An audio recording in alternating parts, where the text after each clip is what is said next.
সম্বর্ধিত করলো তো এই জন্য অনেক বেশি করে ধন্যবাদ জানাই সকলকে এবং সকল ওয়ার্ড থেকে আগত বোধহয় সভাপতি সেক্রেটারি আসছে না সকল ওয়ার্ড থেকে আসছে সবাই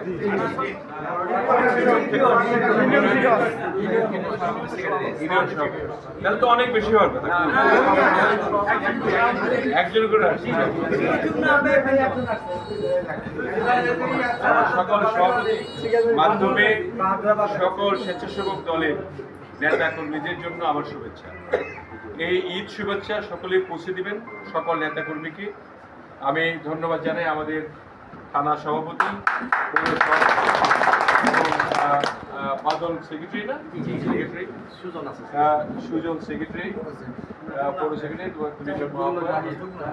শাহিন আর আমার সঙ্গে উপস্থিত আমার সিনিয়র নেতা আমার সিনিয়র সহসভাপতি দাদা শ্যামল দাদা, আমার ছোট ভাই সাজু।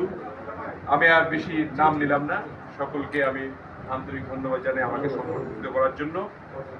এখন একটি কথা, আমরা তো সবাই এরকম হইচই করেই চলি, সুশৃঙ্খল না থাকলে কোনো কিছুই কিন্তু আমরা কামিয়ে বেরোতে পারবো না। আমি একটু আগে ওখানে বললাম যে সালাম তালুকদারের মতো লোকও 96 সনে কিন্তু ফেল করছে। সালাম তালুকদার এমন কোনো কাজ করে নাই শ্বশুরবাড়িতে যে এত উন্নত, এত মানুষের ভালোবাসা, এত কাজ করেও তিনি ফেল করছেন। কি কারণে? সবার সমর্থন ছিল কিন্তু শৃঙ্খলা ছিল, উচ্ছৃঙ্খল। মানে আমরা সবাই একখানে আছি, যার যার স্থল থেকে যা যা করা দরকার সেই কাজগুলি না করে সালাম তালুকদারের পিছনে সবাই ঢুকে গেছে এবং পপুলার ছিল, কিন্তু তারপরেও ফেল করছে। এটার অর্থটা হলো, এটা সাবধান করে দাও। আমি জানি স্বেচ্ছাসেবক দল অত্যন্ত বলিষ্ঠ কাজ করে। আমরা এই যে বড় জনসভা করলাম, সেখানে উপস্থিতি দেখেছি। আমাদের প্রত্যেকটি কাজে স্বেচ্ছাসেবক দল খুবই সক্রিয়ভাবে কাজ করে। কিন্তু একটা জিনিস মনে রাখতে হবে যে আমরা যাতে বিতর্কিত না হই, কারণ আমাদের সামনে কিন্তু কয়েকটি মাস খুবই কঠিন মাস আর কি। এই লেখালেখি আরম্ভ হচ্ছে, নতুন একটা দল গঠন হয়েছে, জামাত বিভিন্ন ঘরে ঘরে যাচ্ছে। সেগুলিকে প্রোটেকশন দেওয়ার জন্য স্বেচ্ছায় সেবা দেওয়া। স্বেচ্ছাসেবক দলের মিনিং তো জানে না, মানে স্বেচ্ছায় সেবা। কার সেবা? জনগণের সেবা। জনগণকে সেবা দিতে হলে জনগণের কাছে যেতে হবে, সাথে থাকতে হবে, তাদেরকে সম্পৃক্ত করে সকল কাজ করতে হবে এবং তারা যাতে কষ্ট না পায়। স্বেচ্ছাসেবক দলের কাছ থেকে কোনো একটা মানুষ যাতে কথা না বলে যে এরা আসলে পরে আমাদের কি করবে, এরকম কথা যাতে না বলে। এই দিকটা আমাদেরকে খুব ভালোভাবে মাথায় রাখতে হবে এবং আমাদের আগামী দিনগুলি খুব সুন্দরভাবে প্রত্যেকটি ইউনিয়নের নেতৃবৃন্দকে আমি অনুরোধ করব, আমার সভাপতিকে এবং সাধারণ সম্পাদককে, যে বিশৃঙ্খলা না করে সুষ্ঠুভাবে প্রত্যেক কমিটিগুলি আবার পুনর্গঠন করে সুসজ্জিত করা। কারণ আমি দেখলাম যে স্বেচ্ছাসেবক দল সব জায়গায় আছে, কিন্তু সেখানে সেটা সুশৃঙ্খল নয়। একটা সাইন করছে সভাপতি, আর একটা সাইন করছে বাদল। মানে এরকম কাহিনী কিন্তু আমার সব জানা। এই কাহিনী থাকলে চলবে না। যে সংগঠনের সভাপতি এবং সাধারণ সম্পাদক এক থাকে, সেই সংগঠনের কোনো প্রবলেম কোনোদিন হবে না। আর যদি কেউ মনে মনে চিন্তা করে আর সভাপতি একটা করছে আমি আরেকটা করলাম, বা সাধারণ সম্পাদক একটা করছে আমার একটা গ্রুপ থাকলো, সভাপতির একটা গ্রুপ থাকলো, তাহলে সেই সংগঠন কোনোদিন আগাবে না। আমি আশা করব যারা এটা করার, তোমরা যেহেতু এখানে, তুমি বলি সবাই যে এখানে যে সভাপতি সেক্রেটারি যারা আছে এটা ওয়ার্ডে এবং ইউনিয়নগুলির সঙ্গে একসঙ্গে কথা বলবো আমরা, সেখানে যাতে এরকম দ্বন্দ্ব যেখানে আছে সেখান থেকে নিজেদেরকে সরিয়ে নিতে হবে। এই দ্বন্দ্বের মধ্যে থাকা যাবে না, কারো পক্ষপাত হওয়া যাবে না। মানে এটা দল, স্বেচ্ছাসেবক দল, তার নেতৃত্বে কে আছে? জয়নাল, বাদল। জয়নাল বাদল একখানে থাকবে এবং পৌরর যারা আছে যে আহ্বায়ক যুগ্ম আহ্বায়ক তারা যেভাবে চলবে এইভাবে দুইজনে মিলে যে সিদ্ধান্ত দিবে সেই সিদ্ধান্ত মেনে আমাদেরকে চলতে হবে। তাহলেই এই দল প্রসারিত হবে, সংঘবদ্ধ থাকবে এবং এই দলের বিরুদ্ধে কথা বলতে মানুষ ভয় পাবে। আর যদি বিভক্ত হয় তাহলে কিন্তু অসুবিধা। এখানে বিভক্ত হওয়ার কিছু প্রশ্ন থাকে, কিছু আমাদের তো আমরা 17 বছর 18 বছর তো খুব কষ্ট ছিলাম, যার জন্য অনেকে অনেকভাবে অনেক লোভে পড়ে যায়, অনেককে হেল্প করতে চায় এবং আমাদের হয় এরকম যে একটা আওয়ামী লীগের দূষণ সে কিছু একটা ফাইন্যান্সিয়াল বেনিফিট দিল, তার পিছনে আমরা দৌড়াই বা তার কথা শুনি। এগুলি করলে পরে আগামী দিনে আমাদের জন্য খুব ক্ষতিকারক হয়ে যাবে। এই আগামী দিন যাতে ক্ষতি না হয় এবং ক্ষুদ্র স্বার্থের জন্য বৃহত্তর স্বার্থ যে আছে আমাদের সামনে, এই স্বার্থটাকে জলাঞ্জলি দেওয়া যাবে না।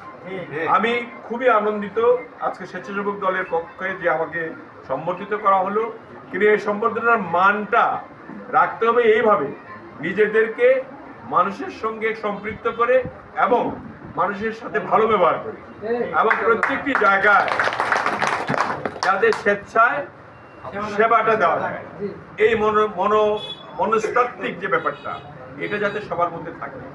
এবং এই দল স্বেচ্ছাসেবক দল কিন্তু অনেক ভালো করছে, কেন্দ্রীয়ভাবে অনেক ভালো করছে। জেলাটা তারাও তাদেরকে নিয়ে আমি তো কেন্দ্রে স্বেচ্ছাসেবক দল, যুব দল, ছাত্র দল, অন্যান্য কৃষক দল সবার সঙ্গে তো সব নেতাদের সঙ্গে বসিয়ে আমরা তো একটা গাইডলাইন দিই। এই গাইডলাইনে দেখা গেছে স্বেচ্ছাসেবক দল অনেক ভালো করছে, এখন কৃষক দলও ভালো করছে এবং ছাত্র দল, যুব দল এরা তো আগের থেকে এস্টাবলিশ, এরাও করছে, কিন্তু পাশাপাশি এরা যে এগিয়ে আসছে এমনভাবে তারা কিন্তু বিট করতেছে যে সেটা প্রত্যেকটি উপজেলাও যাতে হয়, প্রত্যেকটি ইউনিয়নে যাতে হয়, এটা মনে রাখতে হবে। আমি আমার অন্তরের অন্তঃস্থল থেকে সকলকে ধন্যবাদ জানাই এবং সকলকে দোয়া করি যাতে করে আগামী দিনে তোমাদের যে ইচ্ছা এর ফসলটা যদি ঘরে তুলতে পারো। এটা না তুলতে পারলে এই যে এত সব এগুলো কিছুই থাকবে না। এই 17 বছরে তোমরা কিন্তু এভাবে বুঝতে পারছো পারো না। ম্যান এর একটা মোটরসাইকেল একটা বহর যাইতো যে তোমাদের একদম লাঠি পিটার করে তোমরা কিছু করতে পারো। এই সুযোগ আসছে, এই সুযোগে সকলকে সংঘবদ্ধ হতে হবে, একটা পরিবারের মতো থাকতে হবে, যে একে অপরের প্রতি সহানুভূতি এবং একজন আরেকজনকে ভালোবাসা এগুলি যাতে একদম একেবারে সিমেন্টেড হয়, সবাই যাতে একসঙ্গে থাকে এবং কোনো সুবিধা অসুবিধা হবে মানুষের সেগুলি নিরসনও করা যায় আলোচনার মাধ্যমে, যাতে করে আলোচনা করে কোনো রকম কোনো ত্রুটি দেখা দিলে সেটা আলোচনার মাধ্যমে নিরসন করা যায়। এই বিষয়টি নিয়ে যাতে অন্য কেউ কোনো কথা না বলতে পারে। আমি স্বেচ্ছাসেবক দলের প্রতি এই আহ্বান জানাই যে তোমরা বলিষ্ঠ দল এবং আমি দেখতে চাই যে সমস্ত দেওয়ানগঞ্জে প্রত্যেকটি ইউনিয়নে স্বেচ্ছাসেবক দল যেখানে আমরা মিটিং করব সেখানে তাদের প্রাধান্য যাতে বেশি থাকে। আমি মনে করব যে তোমাদের উপস্থিতি, তোমাদের সেবা দেওয়া, তোমাদের কার্যক্রম এটা যদি ভালো হয় নিশ্চয়ই আগামী দিনে আমাদের দেশ যদি ভালো একটা নির্বাচনের মধ্য দিয়ে নির্বাচন হয় তাহলে আমরা আশাই করতে পারি। ভারপ্রাপ্ত চেয়ারম্যান সাহেব জনাব তারেক রহমান সাহেব কিন্তু বারবার বলছেন যে কঠিন একটা নির্বাচন হবে। আমাদের নির্বাচনের সময় সব যার এক একজনকে এক ক্যান্ডিডেট হতে হবে, যে আমি ক্যান্ডিডেট, আমাকে পাস করতে হবে, এটা করে নিজে যেতে হবে, ভোটার আনতে হবে, ভোট দেওয়াতে হবে।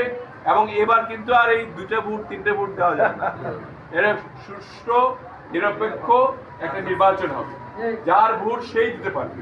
অতএব ভোটার আনা, ভোট দেওয়া এবং বাংলাদেশ জাতীয় দলকে বিজিত করা এবং বিজয়ী করা এবং এই বিজয়ের মাধ্যমে যাতে আমরা সরকার গঠন করতে পারি।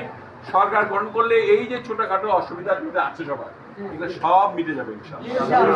আমি মনে করি যে আমার দেওয়ানগঞ্জ, বকশীগঞ্জ এই 2 এলাকার লোকজন এটা যেভাবে বলুক না কেন সাজু, আমার মনে এটা থাকবেই। দেওয়ানগঞ্জ, বকশীগঞ্জ আমার মন্ত্রণালয় লাগবে না, তাদের ভালোবাসলে তাদের যদি উন্নতি করতে পারি তাহলে আমার সাফল্য। আমার তো রাজনীতিক হিসেবে এটাই চাওয়া এবং আপনার কাছে কামনা করি তোমাদেরকে সকলকে নিয়ে যাতে আগামী দিনে ঐক্যবদ্ধভাবে আমরা থাকতে পারি, শান্তিপূর্ণভাবে দেওয়ানগঞ্জ বকশীগঞ্জের লোক বসবাস করতে পারে। আমরা যাতে